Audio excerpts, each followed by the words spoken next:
There we are. Can you all see me? It's really dark. What?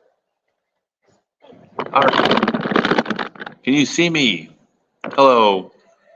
Hello, everybody. Adventures. Hi, Donnie. Hi, everybody. Hi, Donnie. Right, you're sticking your finger right over the lens. Really, right there? Is that the lens? Yeah. Oh, all right. So the reason why it's so dark, 30 people in here, beautiful. So the reason why it's so dark, everybody, is that I'm doing what is it called? Kung Fu Cha Tea. Gong Fu Cha Tea Tradition. I am here with um, Adriana, obviously, but her son, Eddie, came to visit, and he's doing a tea tradition for the four of us. And since this is a communal friendship type of thing, it's not a formal ceremony, it's a friendship thing they do. Uh, that I thought everybody would, I'd like to invite you all to join me for it. So We are at the West. we are at the West China Tea House in Austin, Texas. Here, let me show you if I can tilt the camera. So those are the teas. These are the teas right there, which you can barely see because it's kind of dark. We could probably turn the light up a little bit, right? We're gonna try to turn the light up a little bit. It's not gonna affect anything, but we want to get a little bit of light here. So don't anybody go just because the picture's dark. Yeah, if you guys have any questions about anything, we got a huge announcement coming up in 2 days. The biggest announcement of my disc golf career I am making on Tuesday. So I hope everybody tunes back in because this is if you follow anything I do, this is the biggest news I've ever had. Oh, thank you. I'm not just blowing this up and gonna let you down. It is the biggest thing I've ever done by a lot. And it's happening, I'll be announcing it Tuesday. So, actually, while we're chatting, wait, is there a way to put a light on? Do you know how to light? So if anybody has any questions or anything, feel free to shoot over questions or comments or anything you want. The man, the myth, the legend. That just means the man, the myth, the old. Hey, Scott, love the video. It's been helping me out a lot, especially the distance. That's cool. And look, every time someone tells me my videos are helping, it makes me super duper happy because that's why I'm doing it. I mean, I'm monetizing the videos now because I do my classes and stuff like that. But I was putting up videos for a long time without making any money off it. I just wanted to help people out. So I do enjoy it. I enjoy the making money part too, but that's not what got me into it. When I started teaching, there was no money. If the announcement, you're going to win a Pro Tour event this year. No, shh, that's a secret. Don't spoil that. I have every intention of winning on the Pro Tour this year. I'm not going out there for participation ribbons. I'm going out there to win. But no, the big announcement coming Tuesday is sick. It is I'm telling you guys, it is the coolest, biggest thing I've ever done. And if y'all are behind me, I'm basically counting on the entire my disc golf world, my people to I'm counting on you guys to be a part of this thing. Everybody that wants to be a part of this is going to get to actually be a part of this. But I can't tell you anymore. Hey, do y'all want to hear some news? Oh, here we go. How do you deal with getting a blood blister on your index finger when you're throwing? Second. Really? No. All right. So here's the deal. You have to you don't want to throw it till it explodes, but you want to just keep throwing until you build up a callus on it. What you can do, because if you just throw with the blood blister on there, it can get worse, and then you can't throw because it hurts and it kind of sucks. But if you put tape on it, get that white tape from Walgreens, the medical tape, and then you can throw. But don't just play with tape the rest of your life. Then when it gets a little bit better, take the tape off. Thank you. Take the tape off, play a little bit. If it gets bad, put the tape back on, but eventually you'll develop a callus. Oops. Eventually you're going to develop a callus from doing that. So that's probably about the only solution. It's there's not an immediate solution other than taping it up. Hey, what's up, Chili? What's up, everybody? Hey, if you have any questions, shoot them over. If you want, you guys, I'd be happy to share some pretty cool news with you that we'll be talking about in the vlog tomorrow. This is not the big news. This is like not even close to the big news, but this is still really cool news. So I got asked by a filmmaker, a production company filmmaker in Hungary, to play the lead in a. This is so, my life is so weird, but I'm going to be playing the lead in a feature film, a Hungarian feature film that I believe they're going to go probably, hopefully as soon as October, they're going to be ready to start shooting. But he basically wrote a part kind of around me and me in mind, and there's going to be some disc golf aspects to it even. That's not the big news. That's just how weird things are. So I'm going to be going over to Hungary for about a month to shoot a film. It's too weird. Said not old, just wise. Oh, you're so sweet if you say I'm not old. I am old. Well, I guess I'm not old depending on who you compare me to. If you compare me to somebody older, I'm not. But if you compare me to 88% of the people alive on planet Earth, I'm old. To compare you to Stork, you're a spring chicken. Yeah, compared to my friends Stork and Tita and all my old friends from growing up, I'm a spring chicken. But compared to all the players on tour, I am old enough to be their great grandfather. And then I still beat them once in a while. Did I watch any of the All-Star Weekend? I did not. I did 4 clinics this weekend. Why were they miserable though? I need to know. What? He says they were miserable. Why were they miserable? Wait, you have post why they were miserable. I didn't hear anything about that. Legs aren't matching with the time of the upper body. Any suggestions? All right, so yes, of course, I always have suggestions, especially when I get caffeine in my system from this beautiful, what kind of tea is it? Sticky rice. It's sticky rice tea. Is it caffeine? Mhm. Yeah. There's quite a bit of caffeine. You have to throw slower. You have to build out the timing at a pace where you can make the timing work, and then you incrementally increase from there. So if you're trying to go full speed, timing is very difficult. You slow things down until you get the timing right. I'm not just using this as a platform to sell you something, but since you asked, I have an online class called Become a Complete Disc Golfer. It's at scottstokely.net/Discord. That is where I have a step-by-step process to building up timing, building up the entire throw, backhand, sidearm, putting, everything from the ground up. The class is not just videos to watch. It's an interactive class where you're going to be posting videos of you throwing.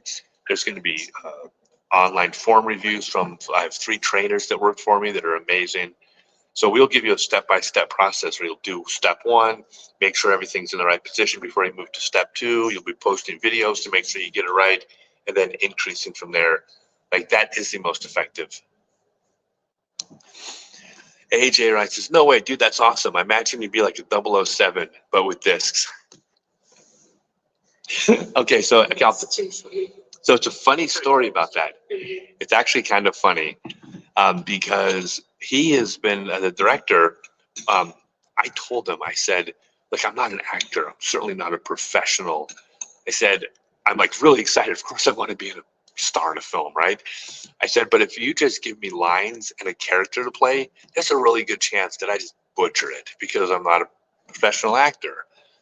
And I said, if we want this to have a chance of succeeding, I go, I need to be involved in the character, but also the dialogue. Like, it needs to be words I would speak, or else I don't think I could pull it off. Like, that's a talent I don't think I have. And he says, oh, I'm excited about that. Let's collaborate back and forth on it. And his initial, I'm not going to tell you anything about the film, but in the initial thing he sent, I was kind of going to be a bit of a badass. Not John Wick badass, but like, kind of a badass. And I told him I didn't think I could pull that off. Not the type of badass we're talking about. I said, I think that character would probably work better if he's kind of fails a little bit and is damaged. Maybe he's aged out of being a badass, right? But I didn't think the badass thing worked. Like the 007 character, like, come on, Sean Connery. I wish I could pull off Sean Connery or Roger Moore, but I can't. And I sent him some ideas. Thank you. And he really loved it. He liked the idea of me doing something that seemed more in line with me, which is like, you know, maybe I used to be cool at one point, but maybe I'm aging out of the coolness factor a little bit. But I could play that character. Hey, if y'all are tuning in, it rained. Oh, it rained constantly at the All-Stars. Oh man, I'm so glad I turned down my invitation because they asked me right away. They said, "Oh, we can't. How can we do an All-Stars without you?" And I said, "Oh, I'm afraid it might rain. I can't make it." Does anybody believe that? And we're thankful that nobody voted for you either. Oh, that's right. You had to. Oh, you had to vote for the All-Stars. No, for the chase card, I think. You were on the ballot for the chase card? Oh, was I? Yeah. Well, I was on the ballot though. Yeah. Okay. Neat. Well, neat. Well, I'm happy. Hey, I'm just happy to have been nominated, as the saying goes. Oh, random question, but just out of curiosity, what are some of your favorite bands? In my opinion, there's only two bands that exist in the world. One is Guar, and the other is Dee Antwood. I think that I like performance art with my music. No, my musical tastes are not very broad. I like old school punk, and I like Broadway musicals. Pretty much nothing in between. And by the way, I only listened to punk and hardcore punk for a big portion of my life. And about 10 years ago, I got dragged kicking and screaming to Hairspray, the new version of Hairspray. I'm not going to see this movie. I can go see Hairspray. I mean, the John Waters version, maybe not the remake. Come on. Anyways, I went to go see Hairspray, and I was mesmerized the whole time. Like, I could not believe how amazing it was to like weave this song into the story, and every musical number pushed the plot forward. And I was like, oh, this is really cool. And then next thing you know, I went down a rabbit hole, and now I've been to like tons of musicals. And I like musicals and girls, so it's kind of a what's the word, dichotomy.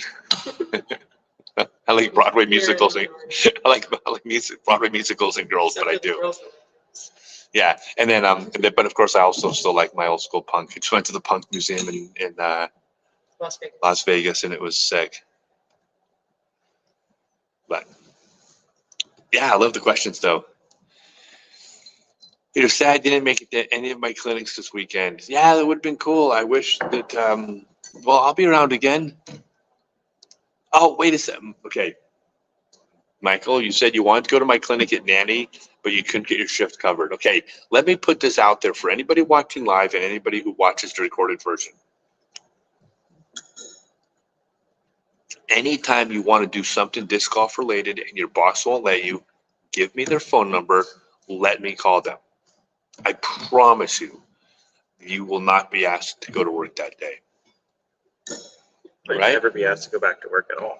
You'll never be asked to go back. No, I will simply explain to your boss, this is his or her job. This is not what matters to them. They are not coming to work today because there's something that matters more than you. And then hopefully you don't get fired.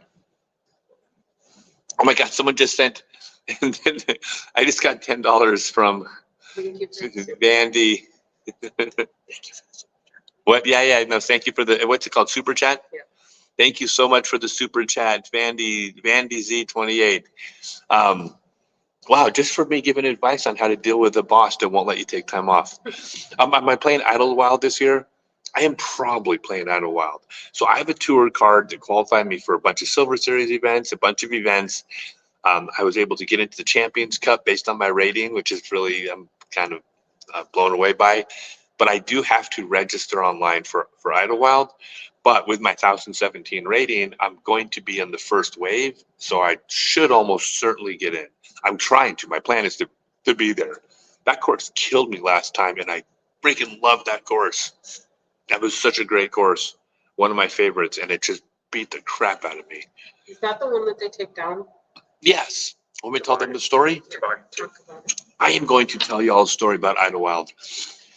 So after Idlewild, so Idlewild it's outside of Cincinnati, and it's it's an absolute masterpiece of a challenging pro course. And I've found out later that it's actually, I believe, 27 holes, and they kind of pull 9 of the baskets, and then like combined holes together. But it just makes for these great holes, and they move a couple things around. But basically, the course at Idlewild is a championship course of the highest caliber. And I'm walking around the tournament afterwards with I think it was the tournament director maybe, and someone from the parks department. And I said, yeah, this course is really great and it's amazing. And one of them said, I think the person in the parks department, but one of them said, yeah, we only leave it up like 2 weeks a year for the tournament. And I'm like, wait, why would you only leave it up 2 weeks a year? And he says, yeah, well, because it's much too hard. It's not very family friendly. And I said, hold on a second. I go, how many courses do you have in Cincinnati? And he says, we have 67. And I go, you can have 66 family-friendly courses and leave up Idlewild.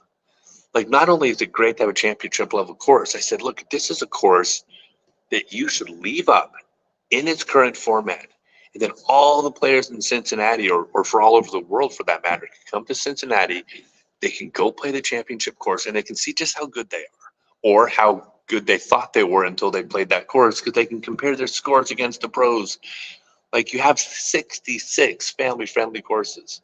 Like, if you only have one course and it's Idlewild in your city, yeah, you probably want to make it easier. But like, I love that place, and I think I wish they would leave the course up all the time, because I mean, it's a masterpiece. Like, if you get a chance to play that course, it's so hard. It's evil. The championship layout. Like, here's what I like about that course. No matter how good you're shooting, you get to the last couple holes and it can just destroy. It can just rip your heart right out of your gut. Like, wow, I'm having a really good round, or at least I was 6 minutes ago. But I think I like that. I like that when it's, seems cool. Hey, if you're tuning in late, we're doing not a tea ceremony, a tea tradition at a tea house in Austin. It's China Tea House in Austin. I'm here with Adriana, who's monitoring the computer in the comments, Kenjo, our cameraman, and her son Eddie, who came to visit us for a couple days, who's running this tea tradition for everybody. So this is, you can't really see it too well, but there's the teapot, there's the tea that's all set up. But it's the lighting of the room, so it's a tradition, but it's a good one. Ambiance. Yeah, just ambiance. Looking forward to the Beaver Fling. Me too. One of my favorite holes is out there. That hole. I'm trying to remember what the name of that hole is at Milo. I think it's called the Scott Stokely hole. No, it's the hole that Scott Stokely once played that Philo got an albatross on one time. I think that's the name of the hole. What? Everybody's just laughing at me. No, I can't wait to go out to. I love Portland. I make a lot of jokes when I'm traveling about Portland, because the West Coast is. I love it. I love it everywhere, but the West Coast is a little bit weird these days, and so I had a lot of fun. But I love Portland always. Am I planning on coming up to Florida this year? I don't have plans to go to Florida. I'll make it to Florida at some point, but no plans to. My schedule's basically stuck. What do I think of Lake Havasu? Actually, I had to skip out on you coming to Quail Ridge to go to that area. And good say, what a beautiful community, beautiful area. Yeah, Lake Havasu is a cool course. Lake Havasu, okay, so check this out. This is one of the reasons why disc golf is such a cool sport, is that you can't do anything with that land other than maybe dirt bike trails, maybe a Jeep trail or something like that. Like it's not land that's good for anything. There's no trees, nothing. And yet, with a little bit of creativity, the Lake Havasu Club and the person, I don't want to get the name wrong or give credit to the wrong person, but the Lake Havasu disc golf community put in a disc golf course, and it's amazing piece of amazing work with the land that they had available to them. So they took the desert, everything's elevated up and down hills. They put a bunch of artificial OB in, which you need to when there's no trees. they cut paths out of the ground. So instead of walking on rocks, if you want to get to the hole, there's a beautiful path lined with rocks. A player went out there and did sculptures, not sculptures, but just did art with rocks, rock art. Go to my Instagram or my Facebook page and just go back like a few weeks to Lake Havasu, and you're going to see all this amazing rock art that this person did just by being creative. And it's like it's the coolest example of taking something and just making beauty out of something that would otherwise just be a side of a hill for our sport. Kendra says we need toboggan up full time though. Yeah, same idea. Like I don't know if they're able to get that, but it's like it's a shame when these courses come down. I mean, The barrier for toboggan is the mowing. is it the mowing It for costs toboggan? $5,000 to mow it once. Costs $5,000 to mow toboggan. Yeah. Oh, that would be hard. So that's different than Idlewild because they're doing it anyways just for the 27-hole layout. Yeah. So yeah. Yeah, I mean, I love toboggan. I think that's a great course. Did I get yourself to Beulah? Tim needs some pro testing for the course. I don't think I'm going to make Colorado, but I've known Tim forever, and Tim's one of the bestest people. I don't know, one of the bestest people out there. But him and Tim and Leanne I've known for like 30 years. They have a beautiful private course in Beulah, Colorado that I hope they're wildly successful with.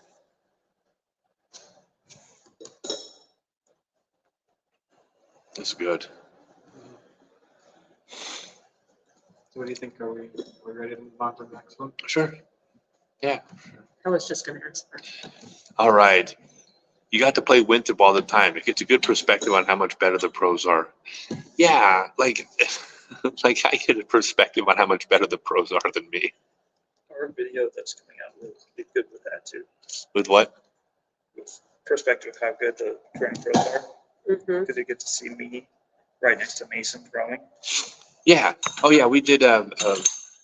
We have a couple of videos coming out. We did. I can go ahead and share it because people will still want to watch the video. Yeah, so I was on Thursday. Yeah. So check it out. We just shot a video with Mason Ford, me, Kendrew, and Mason, and we did. Y'all ready for this? We actually conducted a scientific experiment to determine whether or not saying nice while the disc is in flight affects it hitting a tree. And we went out there, we got a total of 120 throws, not a huge sample size, but not a small sample size, 40 throws each. But thank you. But here's the thing. Even though it was a goofy video, we were goofing off, we were having a good time, but we did the science right. We randomized the nice calls with a random number generator that we didn't even push until the disc was in mid-flight before saying nice or not saying anything. And we kept track of basically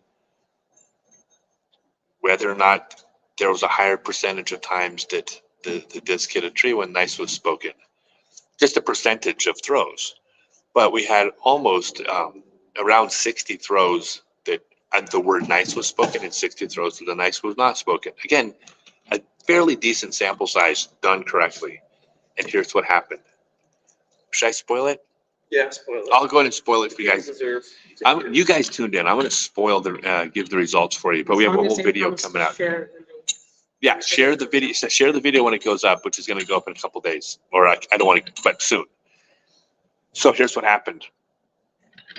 When nothing was spoken, that's good. When nothing was spoken, when the disc was in the air, a tree was hit 32% of the time. When the word nice was spoken, when a disc was in the air, the disc hit a tree 59% of the time, or 57% of the time. It is a deviation from the mean that is statistically highly unlikely.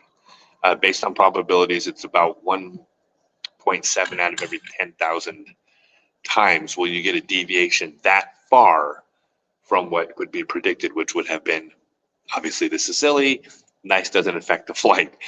So but the data shows that it does. But the data also shows that, thank you, that also shows that unlikely things do also happen all the time. That's the way probabilities work. It's just the fact that we got one. And here's the best part of all. The whole thing is on video. So we are going to post on my Discord server the complete unedited version of the whole day. That way, even though it's just a statistical anomaly, that's obviously what I believe. But nonetheless, you're going to see that the whole thing was recorded, how it was recorded, and that those are the actual numbers we got with a sample size of 120. So stupid.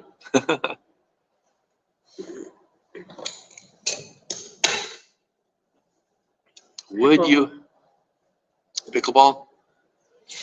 Would you or have you played pickleball, the hottest new sport since disc golf?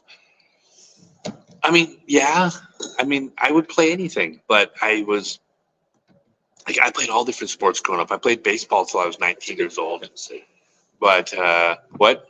It's a good vlog episode. Yeah, we'll do a vlog episode where I'll play pickleball and get a torn ACL. No, I think it's a cool sport. You'll be the young guy. I'll be the young guy out there? Yeah. Didn't know there's like young, super athletic people playing pickleball now. It's not just an old person sport anymore. Like It's mainly old person sport. it's growing into the mainstream though. Yeah, but it's mainly old people still. Mainly an old people sport. Yeah, of course. Building on that, have I ever played in a vineyard? Paso Robles has one you would love. You know, it's funny. I went to Paso Robles and we had dinner there. Yeah. We had a really, really If that's nice the one out in dinner. California, we had a really nice dinner out on a patio, but we didn't have time to golf. But we went out there to eat. Have I ever played in a vineyard? Have I ever played in a vineyard? Not that I know. I don't recall. So I'm going to go ahead and say no. Should run a Halloween themed. Yeah. In the vineyard? Am I playing 303 Open? I'm not. My schedule is posted, but it's basically set, and the weekends off I have are the weekends that I need off. But I'm basically playing the whole tour. The only ones I'm missing, I missed the chess.com, missing Music City. I'm missing the Preserve because we're going to go canoe the Boundary Waters that week. Yeah, so, but other than that, I think I'm playing all the events.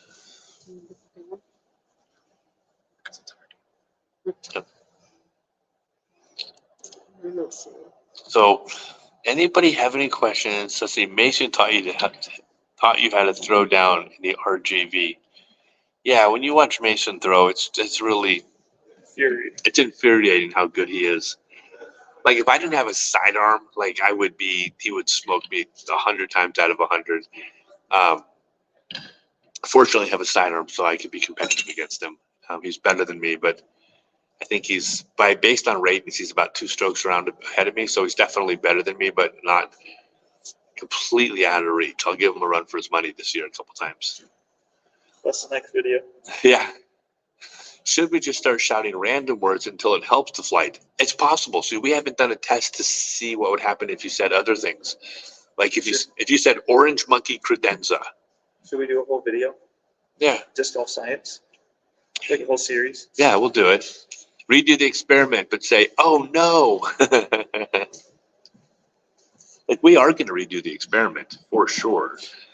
Mainly because I need to show that this, look, it's science. We did it correctly. The data we reported accurately.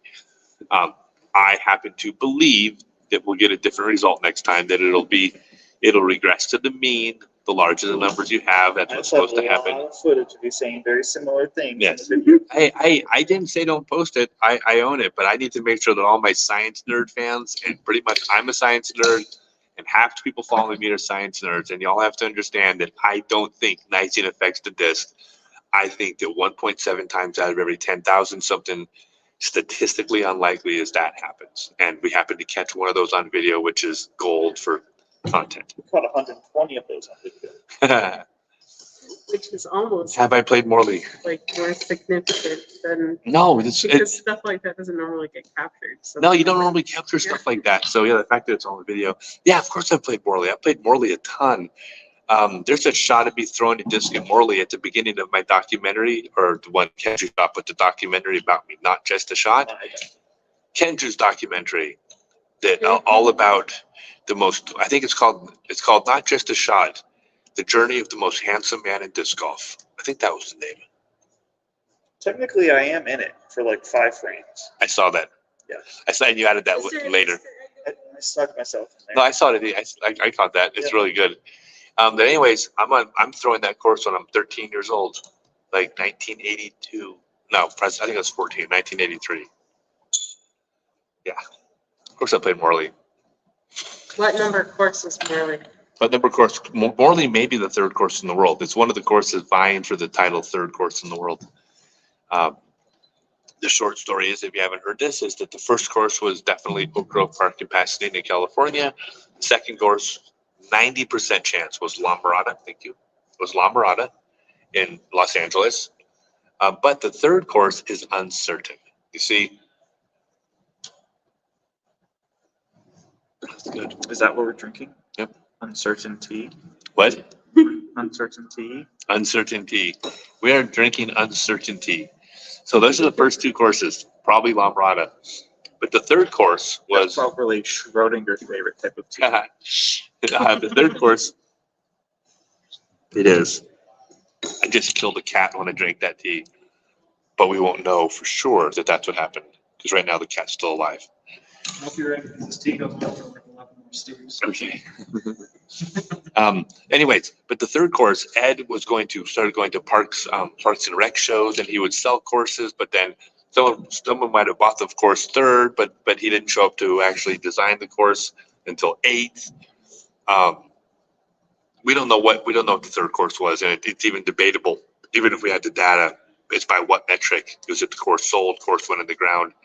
So there's about 15 or so courses that can be considered one of the third courses in the world. Brahms Springs, Ken Carroll in Denver, Morley Field is one of them. Honey Bear in Peru. Oh, here, I got a funny story for y'all. So Honey Bear, turns out was actually might be the third disc golf course ever. It's in Peru, Indiana, and I didn't realize, but apparently it's on private land, and it always has been. It used to be like a Yogi Bear campground, I think, or something like that, and they changed it. I don't know, got rid of that franchise, called it Honey Bear. Anyways, the owners decided just recently that they were going to take the piece of land where the third disc golf course possibly in the world is and turn it into a nudist colony. And not only is it a nudist colony, they're leaving the course up. So now went from being the maybe third course to definitely the first.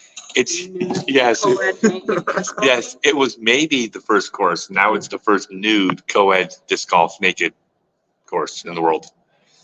It's actually great because that embraces the tradition of old school frisbee golf in every measurable way. This is good. This is good too. Anyways, yeah. So if you want to play naked disc golf course on the naked disc golf on what is possibly the third course in the world, it's in Peru, Indiana, called Honey Bear.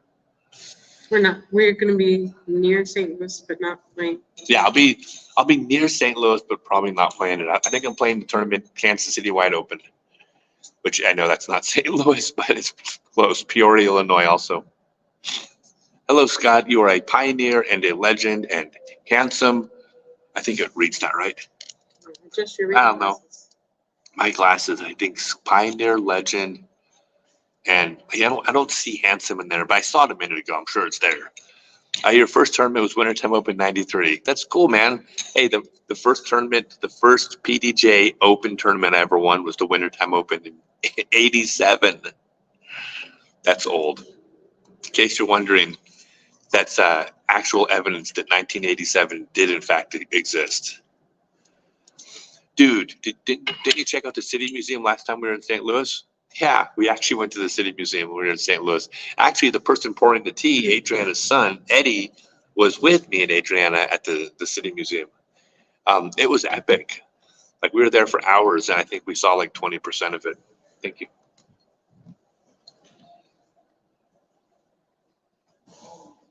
I can't believe all my Frisbee golf friends from all over the world are joining me in a tea tradition. This is an easy question. Which one? Yes. Easy question. If you were to tour with other disc golfers, who would it be? So I am touring with another disc golfer, Kendrew Mueller, who is the cameraman who is filming us for the next 8 months. 85% of it for my YouTube channel, 15% for my OnlyFans. No, I'm just kidding. For all those people that are just dying to see a 55-year-old disc golfer naked. No, Kendrew is the first guy I've ever toured with. My whole life, and I've been touring for years and years and years. Most of the time I toured, but it was always with a girl who I was dating at the time. There's been a couple. Is that a nice way to put it? No, couple is two. A couple would be So two. it's at least a few. It's okay. Adriana says that just means two. So let's say a few. I've toured with a few girls. And what's funny though is when I was touring single, I had way more girlfriends while I was touring single than I did touring with somebody. But Kendrew is a really, really solid disc golfer who's going to be getting a lot better this year because he's going to be traveling and playing a lot. Who is the filmmaker? He made the documentary, not just the shot, and he's doing the vlog and all the content.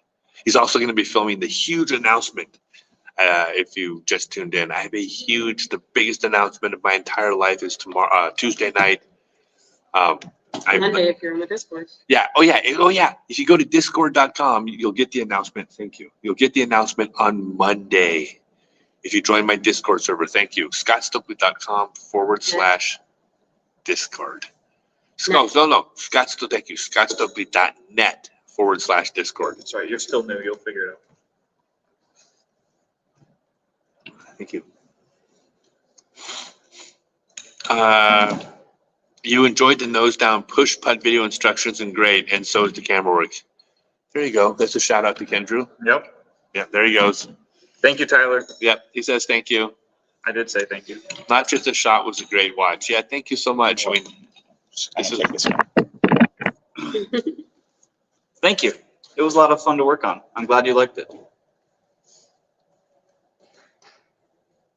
Anyways, I had to take the limelight for a second. Yeah. I appreciate it. Yeah.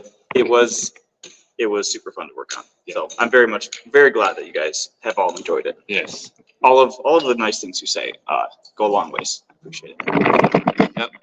Just don't say too many nice things because as of right now, we can still afford to hire him to travel with us. But we just bought a van because the size of his head is inflating. Yeah. We actually just bought a tour van yesterday. A brand new Sprinter van to tour, not to sleep in or anything. It's just because we need a tour van. Thank you. And we had to get a van because of Kendrew's head is getting so big. They're asking about the order of courses. So So by the way, here's the problem with Kendrew's head's getting big. And Kendrew can answer off camera, but as far as your head getting big, Yep. has anybody paid more compliments to you in the last year than me? Probably not. Yeah, so I'm kind of responsible for making his head big. Yeah, Huntington Beach is possibly maybe the third course ever, along with those others. So HB is I don't want to say 100%. I'm 99% sure that it's on that list. When did Silmar go in? Silmar was very early, but it's not one of the first. I don't think. I don't want to get that wrong. Can you look up? Hold on a minute. Can you look up Eric Vanderbos? There's a message. What? my phone is over there. Oh. Or not Did I say Vanderbos? Eric Vanderberg. On my Facebook, there's a link to the list of potential third courses, and I'll give you. Clear Lake, I'm not sure about. I'm gonna. I have the list that I did compile, but the person I think who's probably the authority on this, Eric Vanderberg. I got the list from him, so I'll just go quote this. We're asking about Huntington Beach, or maybe I could just read them out. Some of these courses aren't even there anymore. They were in the ground, but nobody knew what frisbee golf was in 1977, so they just got pulled, and now they're just part of history. By the way, as I always say, okay, you want to see the list? Here, I'm going to read the list of possible. Here's the list of possible number 3 courses. Huntington Beach, Las Vegas Park in Nevada, Beaver Brook Campground in Maine, Wilmette in Wilmette, Illinois, Minnehaha. That's a great name, Minnehaha. Minnehaha Park in Minneapolis, Theodore Wirth Park in Minneapolis, Brommer Park in Minneapolis, Tenny Mountain in Plymouth, Lost Valley Ski Area in Spring Grove, Illinois, Peru KOA in Peru, Indiana, which I think that's probably the one that became Honey Bear, Mhm. which is now a nudist colony. So you can play naked co-ed disc golf on the possibly 3rd course. Park West Ski Area in Park City, Utah. City of Huntsville in Huntsville, Alabama. I believe that's Brom Springs, if I'm not mistaken. Craigmure Ski Area in Newfoundland, New Jersey. Wait, Newfoundland, New Jersey? Only in New Jersey. Sandy Beach Park in Tempe, Arizona. Leonard Park in Mount Kisco, New York. Oak and Spruce in Lenox, Massachusetts. Balboa Park in San Diego, California. That would be Morley Field. Mobile, Pensacola KOA in Mobile, Alabama. I think that might be Chickasaw now. Thunder Rock in Rockville, Illinois. And there's Jug End in the Berkshires in South Egret, Massachusetts. So those are the courses that are all vying for the number 2 course to go in the ground. Oak Grove first, La Mirada probably second. By the way, if anybody needs relationship advice, I am definitely the person to ask. So, hey, Randy Lama says, I'm in line at In-N-Out, but I'll order iced tea.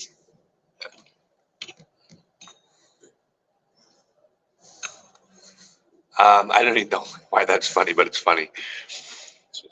Did I ever play Horning's Hideout west of Portland? Wheeled rim baskets. Thank you. I did not.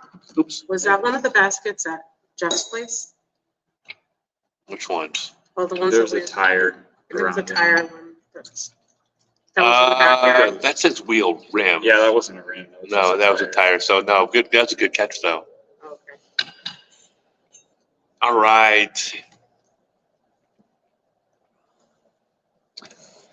You saw a handwritten ledger of ads that listed the courses installed in Pueblo as 3rd, but it doesn't mean it was installed in the order you wrote it on this. Oh, this is Tim Anderson. What's up, Tim? Yeah, so Pueblo, I apologize. When I said Ken Carroll in Denver, I was mistaken. I meant Pueblo. Pueblo may have been the 3rd course, but it's not on the list because, yeah, it was very confusing. Ed didn't keep the best records on top of everything else.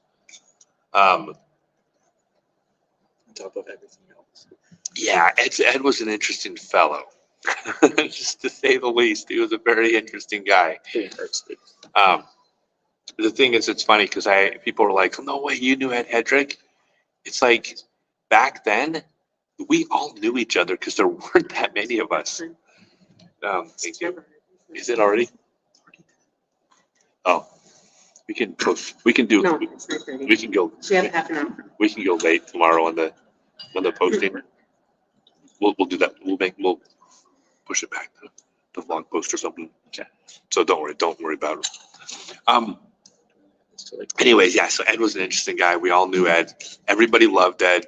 We didn't all like him at the times, but we all loved him. He was part of our family. Ed is the first person on the Mount Rushmore of disc golf, hands down. End of discussion. Ed's number 1 on the Mount Rushmore, but he was an interesting guy. That's all I can say. What are my favorite top three courses in the U.S.?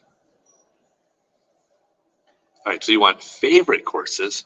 Okay, number 1, it's easy. It's Oak Grove Park. For sure, Oak Grove Park in Pasadena, California. That's my home. If I have a home, it's Oak Grove. It's the world's first courses where I grew up playing. That's number 1. Number 2 has to be Eagles Crossing because that's one of the greatest courses I've ever played, and obviously it's a very special, important part of my life. And I would say the number 3 course, God, there's so many good ones. So this could change at any given time. But I'll just say Caliber Disc Golf in Sandpoint, Idaho. That's my number 3 course. There's a bunch of number 3s, but I'll go ahead and if you push me to choose 3 in the U.S., I'll say Caliber is number 3. What is the one course that all disc golfers should play if given that chance? I mean, it's Oak Grove. It's Oak Grove Park. You know, it's not the greatest course in the world. Like, it was put in a really small park. Half the trees, a lot of the trees, not half, but a lot of the trees have died. It's just a recreational park course. It's very easy. It's short, but that's where it all began. So it's that should be a pilgrimage everybody should play, because you get to go to where it all started. I mean, but here's basically what happened. And there's a great story Dan Roddick told about this, but they introduced disc golf at the World Championships, and Ed got a park that would let him put poles up in the ground for the course, which is Oak Grove Park. And at that time, literally every single person that played knew each other. All the players that were in the IFA, which is a small organization, came out to this tournament. Like Dan Roddick said, the first 200 people in the PDJ, all 200 people on that list knew all 200 people in the PDGA. It's just a club. And there was like this revolutionary moment that happened because the tournament was that day at Oak Grove. The next day, Dan Roddick and Mark Horn went out to the course to play around, and there were people on the course they didn't know. They had seen the tournament, they had watched it, and they came out to give it a try. And it was this moment where there were people that weren't part of this little club who were also playing. It's a monumental moment in the history of our sport. As silly and insignificant as that sounds, it was incredibly significant. You know, here's what it reminds me of. I mean, it's not, their story's better than mine, but I had a moment like that about 5 years ago where I was somewhere in Oregon, Eugene, Oregon. I was out to dinner on this patio at this restaurant. And I'm sitting on the patio with Bruce Sisson, Adriana, and me, and the waiter comes by and he stops and he sees me. He says, "Hey, oh my God, everybody, we have a celebrity here." Now, at this point in disc golf, that's not that uncommon. I get that actually quite a bit. I get that at airports now every time I go to an airport. So it's neat. That's not the weird part. Here's the weird part about it. He said, "Hey, we have a celebrity here, everybody. Oh, cool. Hey, everybody, it's Scott Stokely. Wow, I can't believe Scott Stokely's in our restaurant. Oh, that's really cool." And da. And I started talking to him. I said, "Cool, how long have you been playing disc golf?" And he says, "Oh, I've actually never tried it, but it looks like fun. I'm thinking about giving it a try someday." And I went, like, this is a big deal. Because in other sports, you have fans of the game that don't play that game, who have never played that game. But that's never been our sport. Like, traditionally, our sport, I mean, the gallery originally was made up of people from the tournament who didn't make the cut or didn't make the finals, who would be watching. That was our first gallery. And then our second gallery was other disc golfers from the club. But they were always disc golfers. And now somebody recognizes me who's just a fan of the sport, who just watches Jomez. It's a big deal. So it's exciting. Oh, that looks good. That's totally different, huh? Yeah, it's much darker. Oh, I This like one this. is a Schufu, which means that it's fermented over a very actually, it's fermented over a shorter period of time than Schumpeter. Is it? It has a more, Hold on a I guess you could second. call it dramatic aging process. Okay. All right. Did I cry at my biography movie when I saw it on the big screen? Yes, I did. It was very emotional for me. So far, you've cried thrice. Yep, hold on. Kendra's going to jump in. I'll tell you what. Okay, Hold on. so I don't know if you've seen it, but it's very powerful. Like at the end of it, I've seen it more than probably anyone because I made it, and I like almost got teared up seeing it on the screen. Mhm.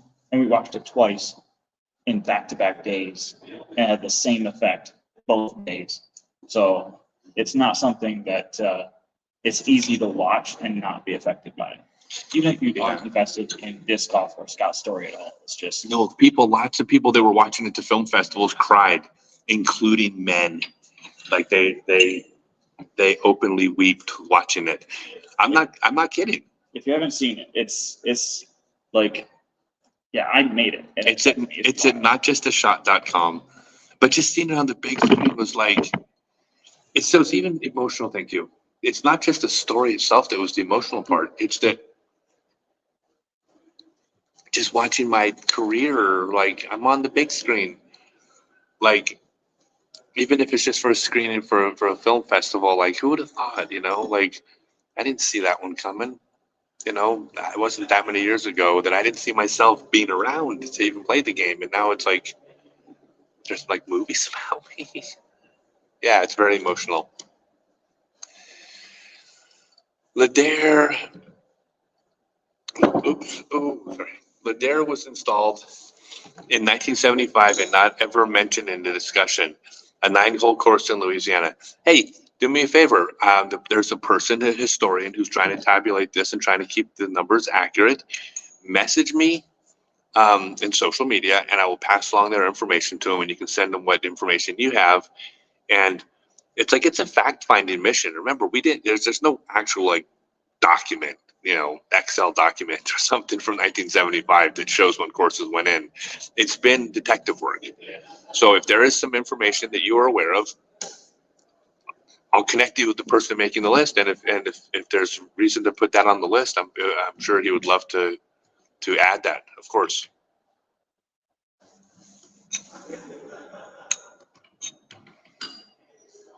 Have I ever been to High Bridge Hills in Wisconsin? Yeah, of course. High Bridge is fantastic. Everyone loves High Bridge. Gizzy Sue, will I be coming to Portland, Oregon? Yes, I will be there for 2 weeks. I'll be there for the Portland Open and the Beaver State Fling. And thank you. I haven't decided which one to win. I might just win them both, just so I don't have to choose. How many times would you have Beaver if you won that one? How many times would you have Beaver if you won that one? Oh, yeah. Yeah, no, I played. No, I've only played the Beaver State Fling once. I played in the MP40 division because I was like 45 at the time. But I won. I won that one. I won in a sudden death playoff against Patrick Brown. So I'm technically 1-for-1 at the Beaver State Fling. And yeah, I will be coming to the Portland Open. Definitely. Actually, the last time I was there, I was at the Portland Open 2 years ago, and I got COVID. So I couldn't play. And well, you made the best shot at Eagles Crossing, and you bet on me. Thank you for betting on me, and got one of those 60 discs with the stamp for those who picked me as the winner. Yeah, I'm very flattered that you picked me to win, and that you put $100 down for you picked me. That was a stupid bet. Like, I don't know why you would be so foolish just to think I was going to win. Why would you waste your money that way? I'm going to be honest. You got lucky. But by the way, it also got everything I mention- just said was totally true. You got to a mention in the documentary too. But you did get a mention in the documentary, because I talked in the documentary about 15% of the people picked me to win. And that mattered to me because I'm there with like Brody, Galvin, and Simon. Just recite that whole section of the documentary. Yeah, and that really, and no, but it gave me that helped. When people believe in you, it does help you believe in yourself. So you got mentioned in the documentary. Thank you very much for helping me win. It was still a stupid bet on your part. Wait, SoCal Squatcher. We did school over at Crescent Valley High School and played around at Oak Grove. You were 30. That was 33 years ago. Oh, this is Downer, Matt. By the way, you know who Matt was? Matt was, check this out. I'm gonna like dazzle y'all. And I'm gonna brag a bit, Matt. Brag for you. When I was 7 years old and I played T-ball, 7, 8, 9 years old. T-ball. No, wait, that was, 8, 9 years old, T-ball. Matt was the only kid in the entire T-ball league that could actually hit home runs. So I'm going to brag for you, but pretty much you dominated 8 and 9-year-old T-ball in Locker Center.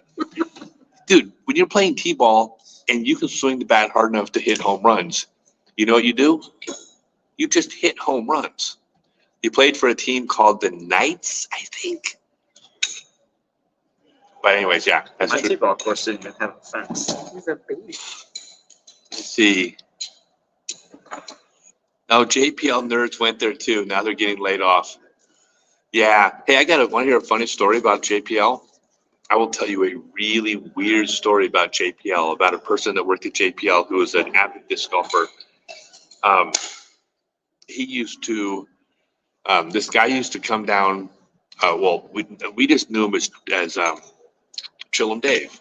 He was just a player that would show up at Oak Grove Park sometimes. He would have like torn cutoff jeans, a torn T-shirt, and he would just show up and just smoke hash with everybody. Because back then, sorry to say it, this is what it was like back in 1985 or 1984.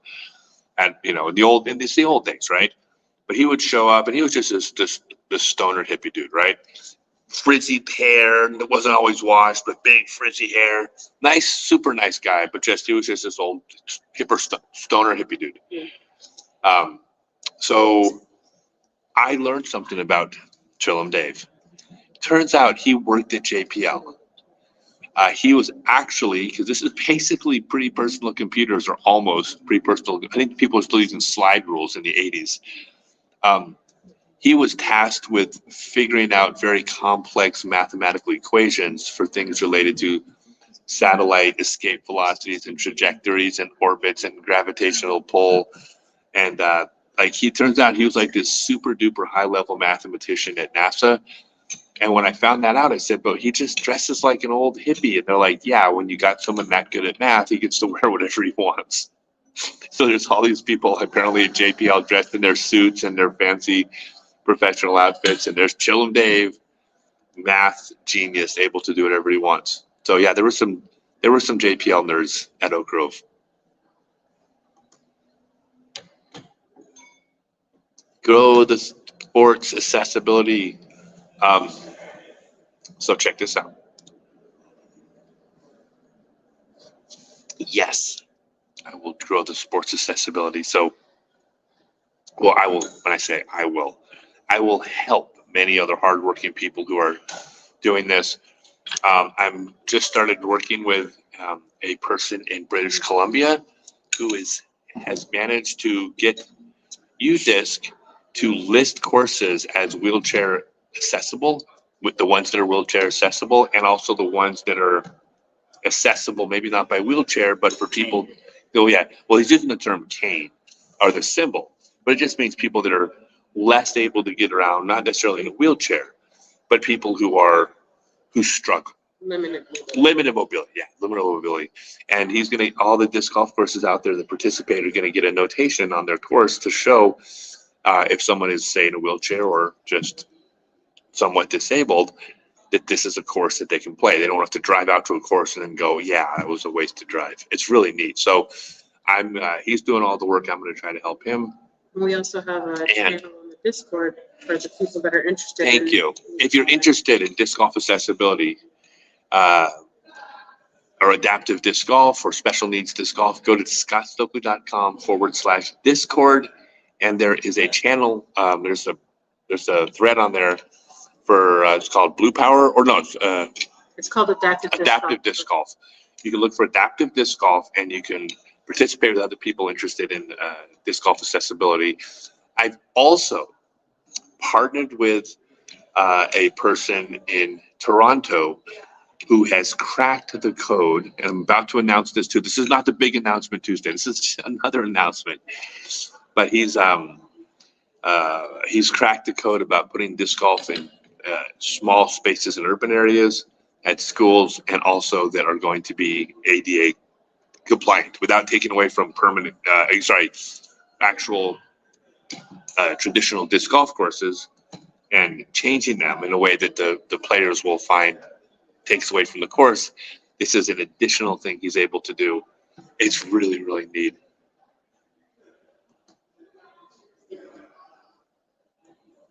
Oh, Oh, I had these. Place. Yeah, just no. Okay. I don't want to do it wrong. I'm just half distracted. Have I played the second course at Eagles yet? Nope. There's a second course at Eagles. Is it easier? Is it easier or harder? I have no idea.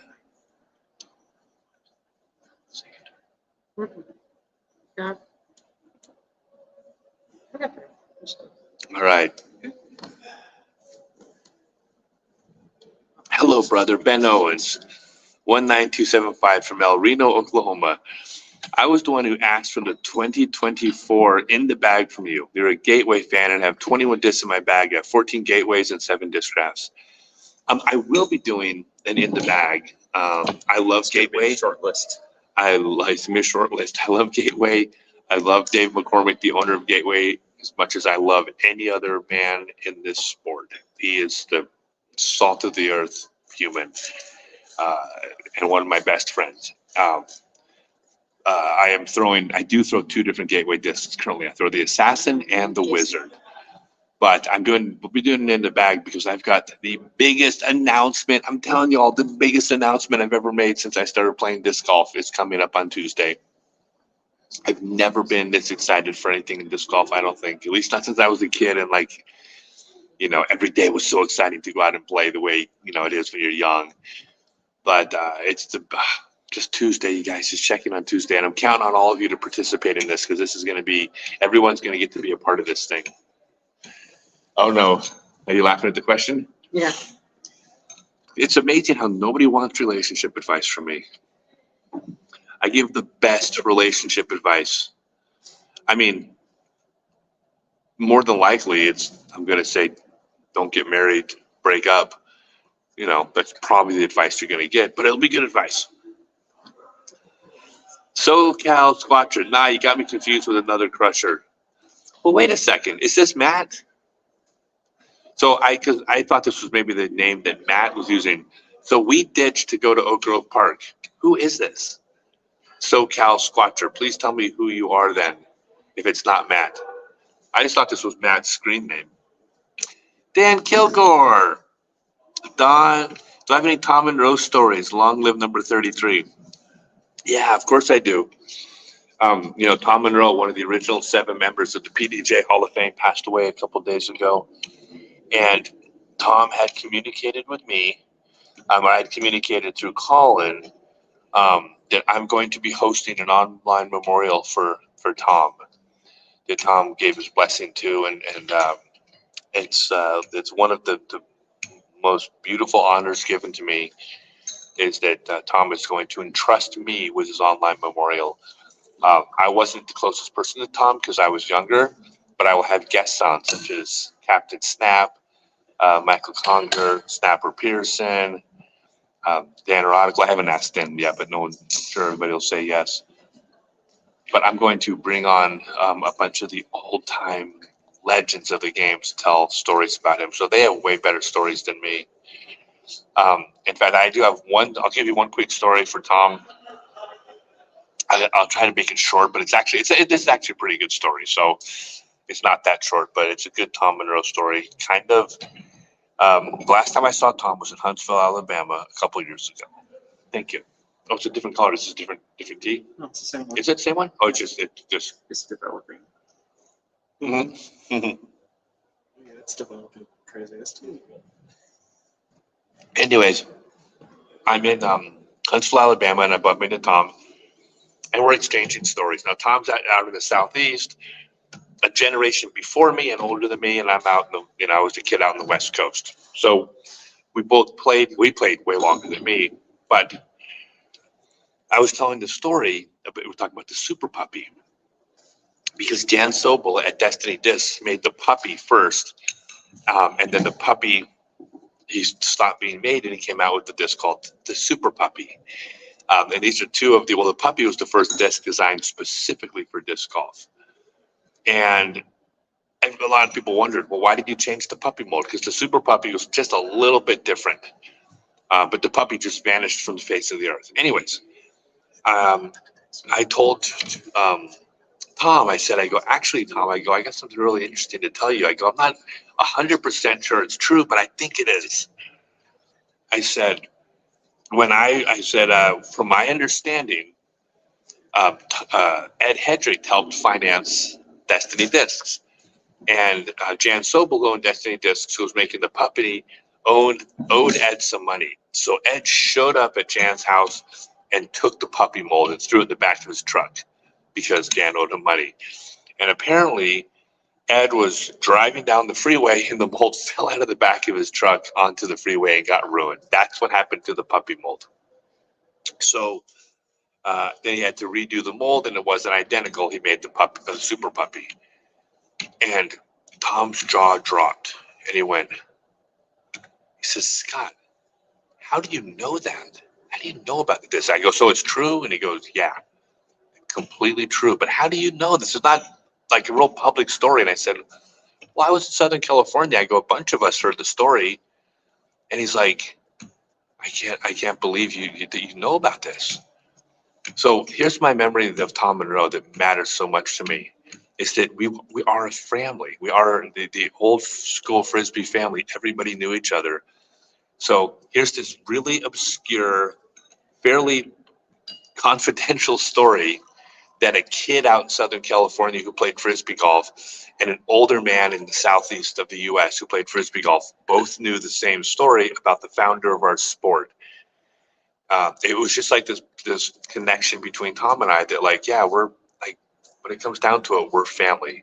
Like, we both know the same story that no one else knows. I don't know. It was just, maybe that means more to me than is of interest, but that's my story about Tom.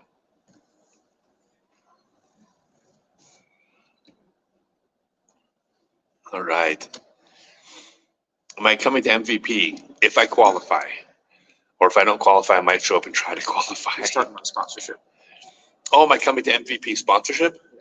I'm Oh. trying to guess what's the announcement. Oh, they're trying to guess the announcement. No, it's not.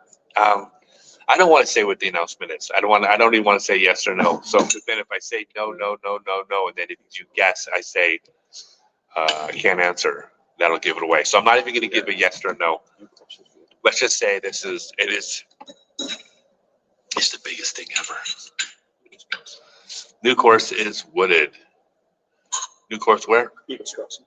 Oh, it's wooded. Yeah, I believe it, because outside the property is thick woods. I hope it's near the dinosaurs. Yeah, they said it's like Harmony Bands. I have not played Harmony Bends. It's one of the only top courses out there that I haven't played.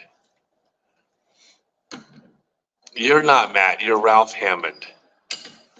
Ralph Hammond from Crescenta Valley High School. And we ditched to play Frisbee golf. Yeah, that's pretty much what I would do. Yeah, I was only at Crescenta Valley High School for like 6 months. I thought you were Matt. I didn't recognize the street name, but I just assumed that we said Crescenta Valley High School. I knew there was someone from my old high school that played. Well, cool, man. I'm happy to know you're still around the sport. That's really neat. He's got a gift for you. What is this, a gift? This is the next tea we're sampling. This is the orange. Unwrap it, and I'll get to smell it. Okay, I'm going to unwrap the next tea. Do I just pull the red thing off? Yeah, pull the red thing up and then there's the gold doing. Okay, so I'm unwrapping our next tea at this tea, not ceremony, tea tradition. Get married. What? Everybody, the four of us are getting married. Me, Adriana's son, who's in town visiting for a couple days, and our filmmaker Kendra. Apparently, when we leave here, we're all married. I can't open it. No, I don't have nails. All right, I tried to open it. No, wait, just open it from this side here. Is there a disc golf Hall of Fame? If there is not, any chance of you being the hero who makes one? There is a disc golf Hall of Fame. It was started in 1993 by LeVon Wolf, and it is, it's a super exciting thing. I'm going to be very excited when I get to be inducted whenever that happens. Good job, Sam. Thank you. You opened Oh, it. that's actually good. It looked like you didn't try to I open did it. try to open it. I'm excited to be a part of it when I get to be a part of it. I mean, I'm still out on tour right now, so we'll see when it happens. Because like technically, I'm still out there as a competitive open player. So even though I'm old enough and have been around long enough, and I'm certainly qualified based on my on the field and off the field, I'm also out there competing still. So we'll see what happens. But I hope I would love to make it this year because this year is it would be cool because there's a vlog. It would be like, documenting everything. I think it'd be a lot of fun, but it's not up to me. Hopefully it happens sometime while I'm still here. Let's see. No way. You also have a bullet, the aerodynamically adjustable disc outlawed by the PDJ. Yes. Yeah. So, okay. So wait a second. So the bullet it was outlawed by the PDJ because it was too small. But when you say aerodynamically adjustable, are you thinking about the Epic by chance, which was also ruled illegal, or was it the puppy? I mean, was it the bullet? I'm confused because I don't recall the bullet being adjustable. It was kind of stiff, I thought. So, I'm not saying you're wrong. I'm wondering if I'm mistaken about it.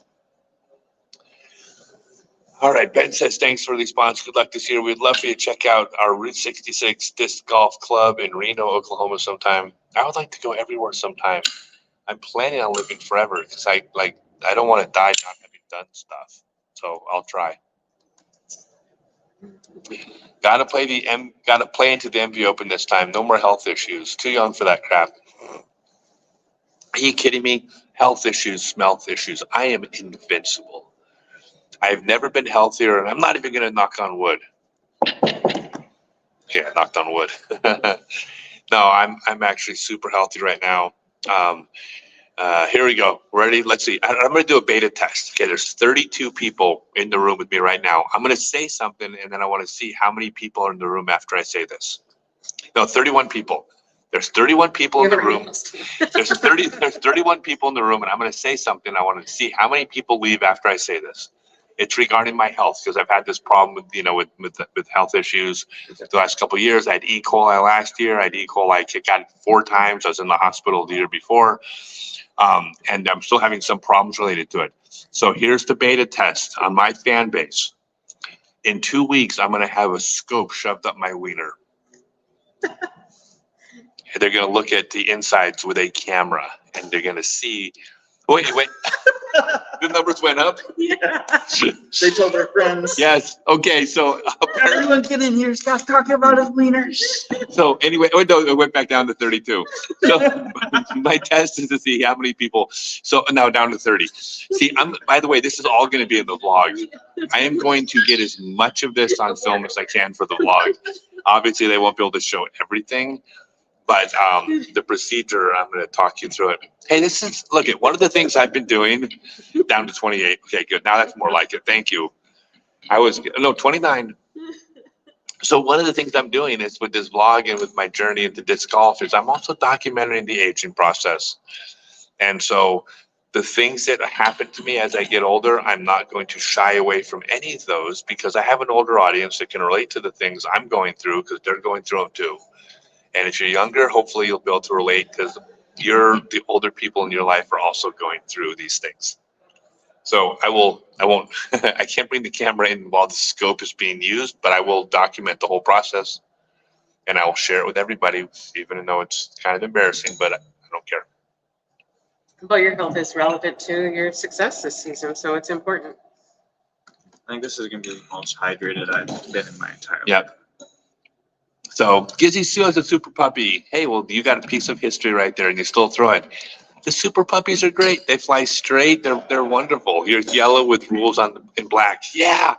The first rules of disc golf, Jan Sobel put them on the disc. The rules of the game were actually printed on the disc so you knew how to play. And they weren't the best written rules. But that's really neat. Also, Gizzy Sue might be the best name. You took it to Port Arthur and saw me play, and someone offered $100 for it. In 1995, they offered you $100. Yeah, it's a precious. Okay, y'all want to hear just the most amazing, heartwarming story? Okay, so now we did the beta test on how many people I lose talking about scopes going in my wiener with cameras. Now I'm going to tell you a heartwarming story, and let's see if I lose people by being too sappy, because this is a beautiful disc golf story. So I wrote about this in my book. Jan Sobel, the owner of Destiny Discs, a company named after his daughter, Destiny. So he named the company Destiny after his daughter Destiny. Jan Sobel, I said he was so dedicated to the sport in the early days that he would run discs in the morning, and then he would come to Oak Grove Park, put a blanket by hole one with some stacks of discs, and sell discs at the course in order to just make enough money to keep his head above water. So this is how dedicated this man was to the sport and trying to start this disc golf business. So I didn't think much of it. I mean, I thought enough about it to put in my book, but I never really gave the whole story much thought. Just that, wow, that's someone dedicated from 35 years ago, 38 years ago.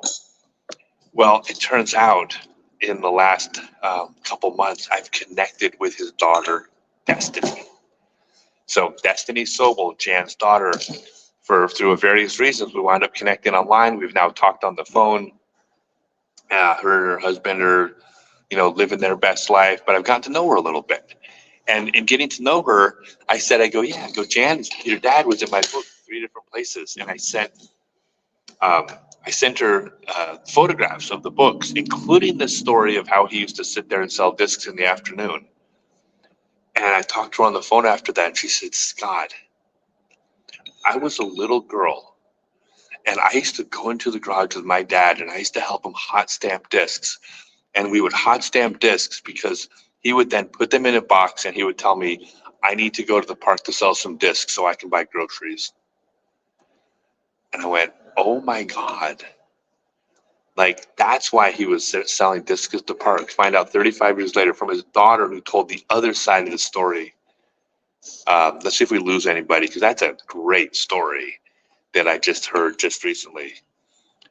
But beautiful, right? I mean, it just adds another layer to the history of our sport.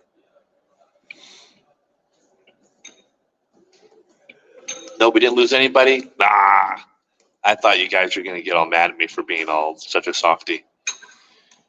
That's why you started this golf club where I teach, to get you outside. I think outside is good. Like, I think in the modern world, I think getting outside is something you almost have to. Be intentional. You have to be intentional about getting outside sometimes. I have to make myself, like, I always have work to do on my phone. I always have, like, I don't get time to watch Netflix shows. I don't get time to read. It's like, it's all work at this point. Not complaining, I got a great life, but it's all work. And if I wasn't forcing myself to get outside to play and practice, like weeks would go by without me doing it. So I'm glad you're making it outside. Yeah, I think, yeah, it was stiff. Take a look at it, dig it out. But I'm pretty sure that the Epic was the one that you adjusted it by folding from Aerobee, Alan Adler's company. What's the one that they make into a ball and throw it at stuff? Oh, that's the Blowfly. There's a few different now, though. Are there a few different ones that can fold up in There's half? that koi. Koi. Yeah. Oh, the koi, yeah, the koi, yeah. We threw the koi at Flies pretty well. That Yeah. one was what they did, the putting the indoor putting championship next to the Picasso, or the Picasso's lever. And a lot of sculpture and stuff too. And Yeah. it was very, Okay, last chance for relationship advice, everybody. I'm telling you, I could save you.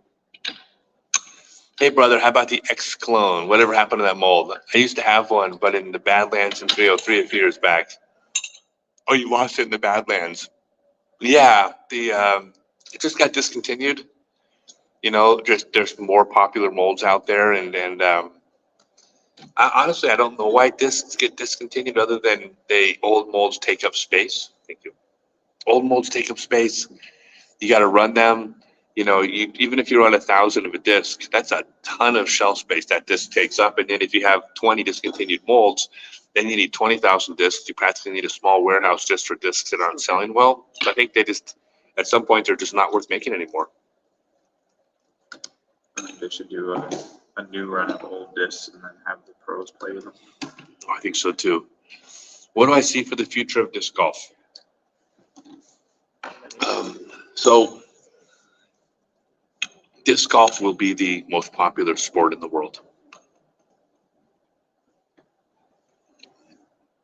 Anybody disagree with that? and what? It'd be Thank silly you. for us to disagree. orange. Okay. Oh, that's the orange, yeah. So that is good. That's cool. I will explain why. That's really neat. Now, I will explain why it would be the most popular sport in the world. So, I'm not saying because the flight of the disc is so beautiful or all these things that we all enjoy. I'm going to give you a mathematical reason why disc golf will be the number one sport in the world. So,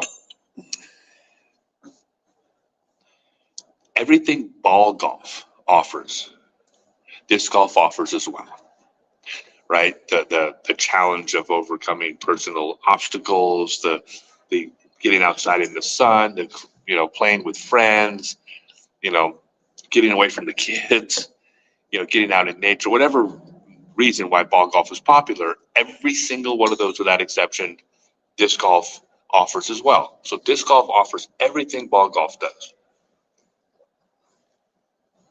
But the difference is that disc golf also offers additional things ball golf doesn't. It uses less park space, it's less environmentally damaging, it has more interesting and varied terrain. You can play around in 2 hours after work instead of 5 hours on a Sunday. But the biggest thing is money, the barrier to entry. It's less expensive to play. So you don't lose a single thing from disc golf to ball golf, but from ball golf to disc golf, but you gain a bunch of things. So by every metric, disc golf has the potential, since it offers everything ball golf does, to be as popular as ball golf. Except here's the thing. Ball golf, you could argue, is the most popular sport in the world. Hear me out.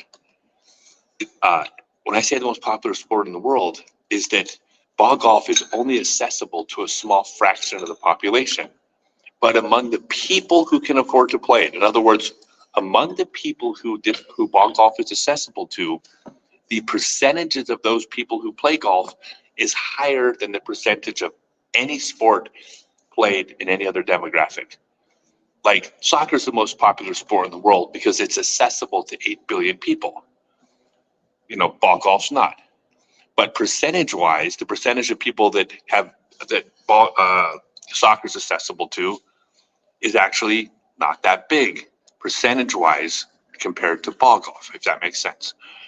Well, disc golf, because it is accessible to more people, and there's things happening that I'm actually working on to bring disc golf to developing countries. Once disc golf is financially accessible to everybody in the world, there's no reason why the percentages of people that play disc golf aren't at a minimum as high as the people who play ball golf that it's accessible to. Just that we will be accessible to 8 billion people. Ball golf is accessible to 50 million. So percentage-wise, if we keep that percentage, it will be the biggest sport in the world. Thank you. So that's my theory. 2028 LA Olympics, I think it's going to be part of the Olympics in 2028. I think it's probably a reasonable chance because I think it's 2024. It's going to be introduced, right? I think so, yeah. 20, is it 24? Is it 20? No, it's 20. 24 or It's that 28. one. 28. Yeah, it'll be in the Olympics. But the thing is that disc golf is far bigger and played by more people than many sports in the Olympics. It's just not on the radar yet because the Olympics is a big, giant political organization that getting into has challenges of being part of a major organization. It's just not a matter of, oh, look how many people play, you get to be part of it. There's a lot of hurdles involved. I've never run an organization the size of the IOC, so I can't even relate to how hard it would be to run that organization, but I know it's tough to get in. But we're big enough. I feel like a good thing is there's so much international interest to disc golf. Yeah, the international is enough. Well, that was one of the barriers to disc golf is how many countries has it competed in? For the longest time, I forget what it was, but I think to be in the Olympics, you had to be played competitively in something like 72 countries. Winter Olympics was like 24 countries because there's a lot of countries that Winter Olympics don't apply to. So you didn't have to be in that many countries for a winter sport to get in, like curling. But with Summer Olympics, it's a little bit harder. It'll be in. We're about to pass the 50-year mark for the sport too. Yeah. So there should be some pomp and stuff around There'll be it. some stuff. Yeah, we'll be around for the 50-year mark. That's going to be happening in a year and a half. I'll be at Oak Grove Park for it. All right, we've got 3 more questions and we have to wrap it up. 3 more questions, then we got to wrap everything up. We're on our way out. Thank you to West China Tea House for. Yeah, thank you to West China Tea House for letting us shoot here. Thank you to Eddie, Adriana's son, for running this tea tradition. Thank you to Adriana and Kendra for monitoring the computer. I get to have all the fun talking to all you guys, but everyone else made this happen. Jesse says, hello, Scott. I read your book. It was a great read. As a new player, it was a good introduction to the history of the sport. I really appreciate that so much. I really mean that. That was a big, important thing to share, and I'm glad you enjoyed. Thank you. All right. Thank you for being ever so inspiring, brother. I can't wait to see what you further do with this game, and thank you for everything you've done. Well, thank you for noticing. I appreciate it. I love being appreciated. I have no problem taking praise because I do work very, very hard. And so I work hard, and when people notice it, it makes me feel good. I'm not some flawless human that doesn't enjoy a pat on the back. Makes me feel good. Thank you. All right. How far can I throw the dimple? About 200 feet. All right. So I'll explain where the dimple is. So, thank you. So the dimple was the one of the discs made by Destiny Discs, Jan Sobel. Jan took a disc that the top and the bottom of the disc was covered with basically dimples like a golf ball. And it's so funny because people laughed at Jan. They're like, oh my God, that's so, because it didn't fly that well. And they're like, oh my God, that's so dumb. That's so dumb. It's like, shut up. The thing is that he tried something new. Like, it cost a fortune to make a new mold. And he created a new mold with an idea. For all we know, the dimple could have been better and it flew farther or more true, and it would have been great. And everybody would have called him a genius. So he had the balls to try something, and it didn't work out. Like, I love and respect the man for trying that, but they didn't fly very well. The dimple was not like nobody put the dimple in their bag and played competitive rounds with it. But it's cool. Will you have any clinics in South Carolina this year? You live in Augusta? I hope so. I really want to make it to Augusta. So I won't go down this whole rabbit hole right now, but I actually do pro wrestling. I'm a heel manager. I'm a bump-taking heel manager. When I first met Adriana, one of the first things I showed her when I met her was a photograph of me with the outline of a steel chair very clearly displayed across my back. And I told her, hey, if you're going to travel with me, you're going to have to get used to seeing me hit with steel chairs because I like independent pro wrestling. And because of COVID, I couldn't do wrestling. Well, the best wrestler I ever managed, a Cowboy James Barrett, I managed him to the Colorado Springs Wrestling Middleweight Championship. And he is running a wrestling organization in Augusta and really wants me to come down and do some shows down there with him. And so if I do, not only will I do a clinic in Augusta, but I will definitely be wrestling while I'm down there, or managing. Man, these guys won't let me wrestle. They don't want me to get hurt. I say it's because they care. They say it's because I'm their sugar daddy. Seems how everybody's income is dependent on me not being injured. They don't want me to get injured, but I'm telling myself it's because they just care about me. No, it's definitely because we care about you. You care? Why do we care? Yeah, they care about me, but why do they care about me? But anyways, the point is that so I might not take a chair shot to the head, but I can still take one to the back. Back's not going to hurt. That's debatable. Wait, sorry. Take that back. It really does hurt, but I won't get injured taking a chair shot to the back. What? I'm positive. It's only a steel chair. Last question. All right.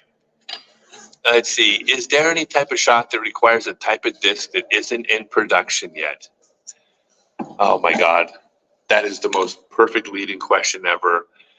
I would say there are 2 types of shots out there.